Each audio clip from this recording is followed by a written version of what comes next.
आप सभी छात्रों का स्वागत है Subhash study centre YouTube channel पर। आज का यह वीडियो कक्षा 9 के छात्रों के लिए काफ़ी ज़्यादा इम्पोर्टेंट होगा, क्योंकि इस वीडियो के द्वारा हम आपके साथ साझा करेंगे। यहाँ पर आप देख सकते हैं सत्र 2021-2022 के लिए जो यहाँ पर आदर्श प्रश्न पत्र जो कि हिंदी विषय का है, अर्थात मॉडल पेपर है, जिसे यूपी बोर्ड द्वारा जारी किया गया है। और इस मॉडल पेपर में आप देख सकते हैं खंड आ के अंतर्गत यहां पर आप देख सकते हैं 20 प्रश्न दिए गए हैं। कितने? 20 बहुविकल्पी प्रश्न दिए गए हैं और इन सभी प्रश्नों का उत्तर यानी आपको OMR शीट पर कैसे फिल करना है, इन प्रश्नों के उत्तर आप OMR शीट पर कैसे भरेंगे, जो सही होगा उसे कैसे गोला करेंगे, क्योंकि OMR शीट पर आपको गोला ही करना होता है। और इसके पहले के वीडियो में मैंने आपको बता दिया है कि आप OMR शीट कैसे भरेंगे। तो यहां पर आप देख सकते हैं कि मैंने इसके पहले के वीडियो में आपको बताया हुआ है कि कहां पर आपको परीक्षा की तिथि डालनी है, कहां पर आपको रोल नंबर यानी अनुक्रमांक डालना है, और विषय का नाम तथा आपका नाम और पंजीकरण संख्या कहां पर किस कॉलम में और किस तरीके से आपको गोले काले करने हैं। और इस वीडियो में हम आपको बताएंगे कि यहां पर आप देख सकते हैं जो प्रश्न संख्या 1 से 20 तक का कॉलम है, यहां पर देख लीजिए सभी प्रश्नोत्तर के गोले को काले बाल पॉइंट पेन का प्रयोग करके ही भरना है। अर्थात आप OMR शीट को काले पेन से ही भरेंगे। और कौन सा पेन? बाल यानी जो आपका, जिसे आप डार्ट पेन भी कहते हैं, जेल पेन से आपको नहीं भरना है, डार्ट पेन कहा जाता है, या आप कह सकते हैं जो बाल पॉइंट पेन होता है। जैसा कि आप देख सकते हैं ये भी एक बाल पॉइंट पेन है, और यहां पर आप इसी बाल पॉइंट पेन से यानी ब्लैक पेन से इन गोलों को काला करेंगे। तो यहां पर आप देख सकते हैं पहला प्रश्न क्या है पेपर का। पहला प्रश्न है यहां पर भारतेंदु युग के निबंधकार हैं। विकल्प हैं का बालकृष्ण भट्ट, खा बाबू गुलाब राय, गा श्याम सुंदर दास और घा रामचंद्र शुक्ल। तो यहां का से तात्पर्य ए लगा लीजिए और खा को बी बना दीजिए, गा सी हो जाएगा और यहां पर डी हो जाएगा घा। तो इस प्रश्न में कौन सा विकल्प सही है? भारतेंदु युग के निबंधकार हैं, कौन हैं? बाल कृष्ण भट्ट हैं। पहला विकल्प सही है। OMR शीट पर आप कैसे भरेंगे इस प्रश्न के उत्तर को यहां पर आप देख सकते हैं। मैं थोड़ा सा जूम कर देता हूं ताकि स्पष्ट दिखाई दे।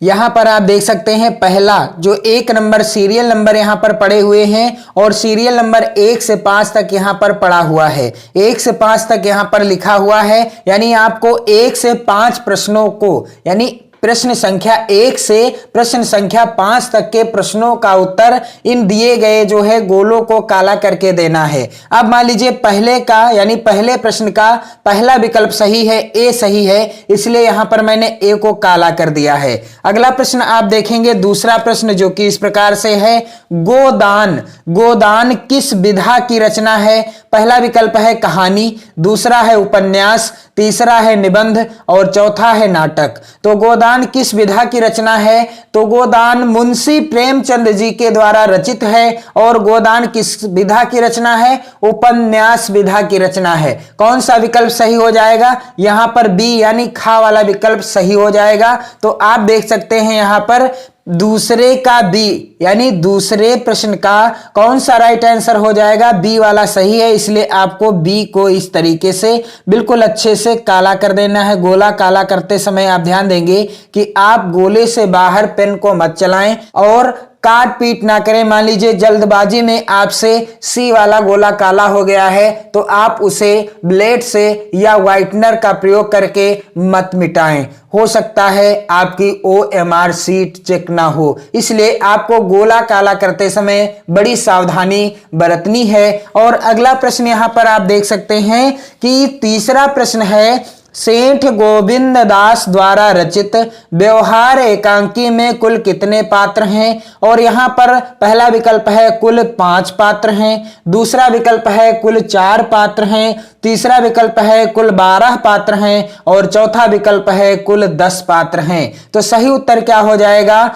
इस प्रश्न का सही उत्तर हो जाएगा सेठ गोविंद दास द्वारा रचित व्यवहार एकांकी में कुल 4 पात्र हैं, यानी दूसरा विकल्प सही हो जाएगा यहाँ पर। और दूसरा जो विकल्प सही हो गया है तो आपको क्या करना है, दूसरा जो विकल्प सही है यानी तीसरे प्रश्न का दूसरा विकल्प सही है, इसलिए आप यहां पर देखेंगे तीसरे प्रश्न का बी वाला सही है, इसलिए आपको बी ऑप्शन को यानी जहां पर बी लिखा हुआ है तीसरे प्रश्न के सामने, आप ध्यान दीजिएगा ये तीसरे के सामने ए बी सी और डी लिखे हुए हैं। आपको इस तरीके से नहीं काला करना है, आपको इस तरीके से काला करना है। मान लीजिए तीसरे का डी सही होता तो आप यहां पर मत काला कीजिएगा, तीसरा जो लिखा हुआ है 3 नंबर ठीक इसके सामने आप ए बी सी डी इस तरह से आपको दिख रहे हैं गोले, उसी हिसाब से काला करना है। जो भी आपका उत्तर होगा जो कि आपके प्रश्न पत्र में होगा प्रश्न, उसका जो उत्तर हो ए बी सी डी उसी हिसाब से आपको गोला काला करना है। अगला प्रश्न यहां पर आप देख सकते हैं चौथे नंबर का प्रश्न है, भारतेंदु के पूर्व हिंदी गद्य के प्रमुख लेखक थे। यहां पर पहला विकल्प है राधा कृष्ण दास, दूसरा है राजा शिव प्रसाद सितारे हिंद, तीसरा है बाल मुकुंद गुप्त और चौथा है प्रताप नारायण मिश्र। तो भारतेंदु के पूर्व हिंदी गद्य के प्रमुख लेखक कौन थे? राजा शिव प्रसाद सितारे हिंद। इसमें भी बी वाला ऑप्शन सही हो जाएगा। तो चौथे प्रश्न का कौन सा सही हो गया है? यहां पर चौथे प्रश्न का उत्तर है बी, यानी आपको बी गोला काला कर देना है। और अगला जो प्रश्न है 5वें नंबर का, यहां पर आप देख सकते हैं आदिकाल को अन्य किस नाम से जाना जाता है? यहां पर पहला विकल्प है मध्यकाल, दूसरा है श्रृंगार काल, तीसरा है वीर गाथा काल और चौथा है युद्ध काल। तो आदिकाल को अन्य किस नाम से जाना जाता है? पहला विकल्प है मध्यकाल जो कि गलत है, यहां पर राइट आंसर क्या हो जाएगा? वीर गाथा काल। तो आपको 5वें में कौन सा सही है? यहां पर गा, यानी गा को मैंने आपको बताया है पहला ए माना जाएगा, दूसरा बी माना जाएगा, तीसरा सी और चौथा विकल्प डी माना जाएगा। तो सी वाला सही है यानी वीर गाथा काल। तो आप 5 के सामने यहां पर देखेंगे सी कहां पर है, ये देखिए सी यहां पर है, इसे आपको अच्छे से काला कर देना है, सी ऑप्शन सही है।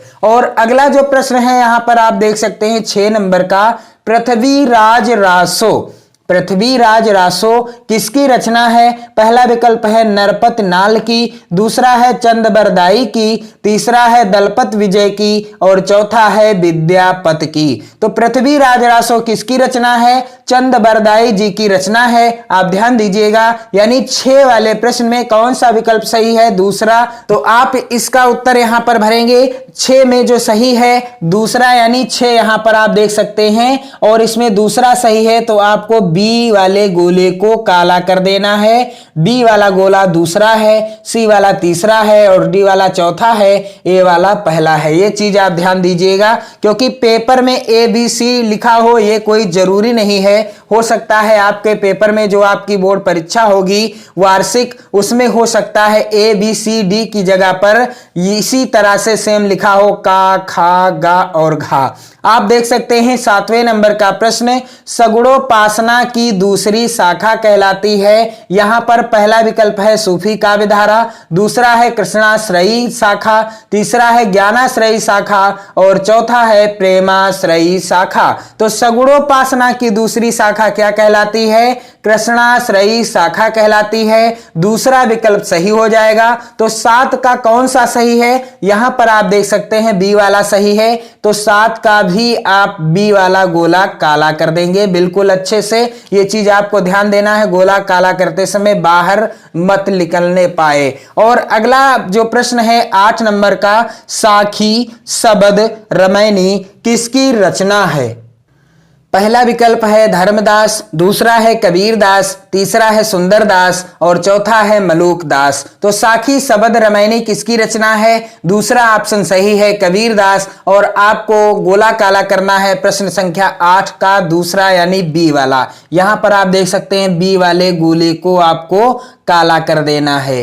अगला प्रश्न है देख रूप लोचन ललचाने हर्षे जनु निज निधि पहचाने में निम्नलिखित रस है। पहला विकल्प है श्रृंगार रस, दूसरा है वीर रस, तीसरा है शांत रस और चौथा है करुण रस। तो इसमें राइट आंसर क्या हो जाएगा? पहला ऑप्शन सही है श्रृंगार रस। तो आपको क्या करना है 9 नंबर पे जो पहला ऑप्शन है ए वाला यही सही है, इसलिए ए वाले गोले को काला कर देना है। अगला प्रश्न है यहां पर 10 नंबर का बंदहु गुरुपद पदुम परागा सुरुचि सुबास सरस अनुरागा के प्रत्येक चरण में कितनी मात्राएं हैं बताइए। पहला विकल्प है 11 मात्राएं, दूसरा विकल्प है 16 मात्राएं, तीसरा है 20 मात्राएं और चौथा है 13 मात्राएं। तो राइट आंसर क्या हो जाएगा? बंदहु गुरुपद पदुम परागा सुरुचि सुबास सरस अनुरागा के प्रत्येक चरण में 16 मात्राएं हैं, दूसरा ऑप्शन सही हो जाएगा।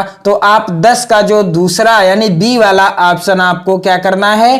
काला कर देना है, बी वाले गोले को काला कर देना है अच्छे से। अगला प्रश्न है 11 नंबर का तरनि तनुजा तट तमाल तरवर बहु छाये में अलंकार है। पहला विकल्प है उपमा अलंकार, दूसरा है अनुप्रास अलंकार, तीसरा है श्लेष अलंकार और चौथा है रूपक अलंकार। तो तरनि तनुजा तट तमाल तरवर बहु छाये में कौन सा अलंकार है? अनुप्रास अलंकार है, दूसरा ऑप्शन सही हो जाएगा। तो 11 नंबर का आप कौन सा ऑप्शन सही करेंगे? दूसरा यानी बी वाला गोला आपको काला कर देना है। बिल्कुल अच्छे से बी वाले गोले को आप काला कर देंगे। और अगला जो प्रश्न है 12 नंबर का यथाशक्ति का समास विग्रह है। यहां पर पहला विकल्प है शक्ति प्लस अनुसार, दूसरा है यथ प्लस शक्त और तीसरा है यथा प्लस शक्ति, चौथा है यथ प्लस अनुसार। तो राइट आंसर हो जाएगा पहला शक्ति प्लस अनुसार। तो 12 नंबर का ए वाला गोला आपको काला करना है, पहला विकल्प सही है, ए वाला गोला आपको अच्छे से काला कर देना है। अगला प्रश्न है यहां पर 13 नंबर का माता पिता दिन रात आदि के बीच किस विराम चिन्ह का प्रयोग हुआ है। यहां पर पहला विकल्प है समता सूचक, दूसरा है योजक, तीसरा है संक्षेप चिन्ह, चौथा है अल्प विराम। तो राइट आंसर क्या हो जाएगा? माता पिता दिन रात आदि के बीच किस विराम चिन्ह का प्रयोग हुआ है? योजक चिन्ह का प्रयोग हुआ है। तो दूसरा ऑप्शन जो है सही है। तो 13 नंबर का कौन सा गोला आप काला करेंगे? दूसरा यानी बी वाला गोला आपको इस तरीके से काला करना है। मैं आपको ये मॉडल पेपर हल करके बता रहा हूं, हो सकता है आपके जो प्रश्न पूछे जाएं प्रश्न पत्र में, हो सकता है उसमें 13 नंबर का सी सही हो या डी हो या ए हो। तो जो सही होगा आप वही गोला काला करेंगे। और अगला जो है प्रश्न यहां पर 14 नंबर का है अस्थि शब्द का तद्भव बताइए। पहला विकल्प है कलश, दूसरा है हड्डी, तीसरा है अश्रु और चौथा विकल्प है अग्र। तो राइट आंसर क्या हो जाएगा? अस्थि शब्द का तद्भव क्या हो जाएगा? यहां पर दूसरा हो जाएगा हड्डी, दूसरा विकल्प हो जाएगा सही। तो 14 नंबर का भी आपको बी वाला गोला काला करना है। कौन सा सही है? बी वाला सही है, इसलिए बी वाले गोले को काला कर देना है। अगला जो है प्रश्न यहां पर आप देख सकते हैं पूछा गया है। यहां पर अच्छे से आपको मैं जानकारी दे दूं कि अज्ञान का विलोम है। अज्ञान का विलोम क्या होगा? तो यहां पर पहला है प्रखर, दूसरा है ज्ञान, तीसरा है ज्ञानी और चौथा है तेज। तो राइट आंसर क्या हो जाएगा कि अज्ञान का विलोम क्या है? अज्ञान का विलोम हो जाएगा ज्ञान, दूसरा ऑप्शन सही है। और गोला आपको करना है काला बी वाला। तो 15 नंबर का गोला कौन सा आप काला करेंगे? बी वाला गोला काला कर देंगे। यहां पर दूसरा ऑप्शन सही है। अज्ञान का विलोम क्या होता है? ज्ञान होता है। और ज्ञान का विलोम क्या होता है? अज्ञान होता है। यहां पर आप देख सकते हैं प्रश्न संख्या 16 से प्रश्न संख्या 20 तक के उत्तर को यहां पर आपको फिल करना है। प्रश्न संख्या 16 जो कि इस प्रकार से है, कमल राजीव, जलज, नलिन आदि कहलाते हैं। ये क्या कहलाते हैं? पहला विकल्प है विलोम, दूसरा है पर्यायवाची और तीसरा है उपसर्ग, चौथा है प्रत्यय। तो कमल, राजीव, जलज, नलिन आदि क्या कहलाते हैं? पहला जो है ऑप्शन है विलोम, दूसरा है पर्यायवाची। राइट आंसर क्या हो जाएगा? पर्यायवाची शब्द कहलाते हैं। कमल, राजीव, जलज, नलिन आदि ये सब क्या कहलाते हैं? पर्यायवाची शब्द कहलाते हैं। दूसरा वाला सही है, इसलिए आप 16 नंबर का बी वाला ऑप्शन काला कर देंगे, यानी बी वाला गोला आपको काला कर देना है। अगला जो प्रश्न है 17 नंबर का, यहां पर देख लीजिए, महाशयः का संधि विच्छेद बताइए। यहां पर पहला विकल्प है महान प्लस आशयः, दूसरा है महा प्लस आशयः और तीसरा है महा प्लस शयः और चौथा है महा प्लस आलयः। तो राइट आंसर क्या हो जाएगा? दूसरा ऑप्शन सही है, महा प्लस आशयः। तो आप 17 नंबर का बी वाला गोला काला कर देंगे यहां पर इस तरीके से। बी वाला काला हो गया। अच्छे से आप ध्यान दीजिए, गोले के बाहर आपको पेन ज्यादा नहीं चलाना है इधर उधर, क्योंकि OMR शीट का मामला है। यदि आप थोड़ी सी भी लापरवाही करते हैं तो आपकी कॉपी नहीं चेक होने वाली। इसलिए OMR शीट को विधिवत कैसे भरना है आपको चैनल की प्लेलिस्ट में वीडियो मिल जाएगा, और आप OMR शीट को बिल्कुल अच्छे तरीके से भरना सीख लें, प्रैक्टिस कर लें। और यहाँ पर आप देख सकते हैं 18 नंबर का प्रश्न जो कि इस प्रकार से है, रामः रूप है राम का। पहला विकल्प है सप्तमी विभक्ति द्विवचन, दूसरा है तृतीया विभक्ति बहुवचन, तीसरा है तृतीया विभक्ति एकवचन और चौथा है तृतीया विभक्ति द्विवचन। तो राइट आंसर क्या हो जाएगा इस प्रश्न का? दूसरा ऑप्शन सही हो जाएगा, तृतीया विभक्ति बहुवचन। राइट आंसर क्या हो जाएगा? दूसरा। तो आप काला कर देंगे 18 नंबर का बी वाला गोला, क्योंकि दूसरा जो है इस प्रश्न पत्र के हिसाब से ऑप्शन सही है। और यहां पर आप देख सकते हैं 19 नंबर का प्रश्न जो कि इस प्रकार से है, गच्छन्ति रूप है गम धातु का। पहला विकल्प है लट लकार मध्यम पुरुष एकवचन, दूसरा है लट लकार प्रथम पुरुष बहुवचन, तीसरा है लिट लकार उत्तम पुरुष एकवचन और चौथा है लड लकार प्रथम पुरुष एकवचन। तो राइट आंसर क्या हो जाएगा इस प्रश्न का? दूसरा ऑप्शन सही हो जाएगा, लट लकार प्रथम पुरुष बहुवचन। तो आपको 19 नंबर में बी वाला गोला काला कर देना है, यानी दूसरा जो है ऑप्शन सही है इस प्रश्न पत्र के हिसाब से। और अगला प्रश्न है यानी 20 नंबर का प्रश्न, क्री धातु विधिलिंग लकार मध्यम पुरुष द्विवचन का रूप बताइए। तो यहां पर पहला विकल्प है करोत, दूसरा है कुरियातम और तीसरा है कुरूत और चौथा है अकरोत। तो राइट आंसर क्या हो जाएगा? कुरियातम, यानी दूसरा विकल्प सही हो जाएगा। तो 20 का भी बी वाला गोला आपको अच्छे से काला कर देना है। तो आप यहां पर ध्यान दीजिएगा कि आपके जो पेपर में प्रश्न संख्या 1 से लगाकर प्रश्न संख्या 20 तक के जो भी प्रश्न पूछे जाएंगे, हो सकता है इस प्रश्न पत्र से भी एक आध प्रश्न आ जाएं आपकी वार्षिक परीक्षा में या अर्धवार्षिक परीक्षा में। तो आप इन प्रश्नों का उत्तर OMR शीट पर मैंने बता दिया है कैसे भरना है, कौन सा ऑप्शन सही है। और OMR शीट से रिलेटेड वीडियो यदि आप देखना चाहते हैं कि OMR शीट हम कैसे भरें, तो आपको चैनल की प्लेलिस्ट में मिल जाएगा वीडियो, आप उसे देख लें, अच्छे से सीख लें OMR शीट भरना। क्योंकि यदि आपकी OMR शीट गलत भरी जाएगी तो आपकी OMR शीट चेक नहीं होने वाली, ये आप जान लीजिएगा। तो चलिए आपको क्या करना है, यहां पर आप देख सकते हैं प्रश्न संख्या 21। प्रश्न संख्या 21 यहां से खंड बा शुरू होगा आपके प्रश्न पत्र में, और निम्नलिखित गद्यांश पर आधारित प्रश्नों के उत्तर दीजिए। और यहां से जो भी प्रश्न हैं सभी को आपको वर्णात्मक रूप में लिखना है, यानी इन प्रश्नों का उत्तर आपको लिखना है। इसमें आपको कहीं पर गोले काला नहीं करना है। आप सिर्फ और सिर्फ 1 से 20 प्रश्नों को, यानी प्रश्न संख्या 1 से 20 तक के प्रश्नों का उत्तर OMR शीट पर फिल करेंगे। बाकी जो प्रश्न होंगे प्रश्न संख्या 21 से और प्रश्न संख्या यहां पर आप देख सकते हैं लास्ट में प्रश्न संख्या 30 तक के जो भी प्रश्न होंगे, इन प्रश्नों के उत्तर आपको कॉपी पर लिखना है। आपको कॉपी भी दी जाएगी आपकी परीक्षा में, उस पे आपको लिखना है। तो आप ध्यान दीजिएगा इस चीज का। आप इस वीडियो को ज्यादा से ज्यादा मित्रों में शेयर करें ताकि आपके साथ साथ आपके मित्रों को भी लाभ पहुंचता रहे। और आप यदि कमेंट करेंगे ज्यादा से ज्यादा और वीडियो को ज्यादा से ज्यादा मित्रों में शेयर करेंगे तो मैं जल्द ही प्रश्न संख्या 21 से जो प्रश्न पूछे गए हैं इस मॉडल पेपर में, इन प्रश्नों का भी उत्तर से संबंधित वीडियो जल्द ही उपलब्ध करा दूंगा। पढ़ते रहिए, मस्त रहिए, हमेशा अपना और अपने परिवारजनों का विशेष ध्यान दीजिए। जय हिंद।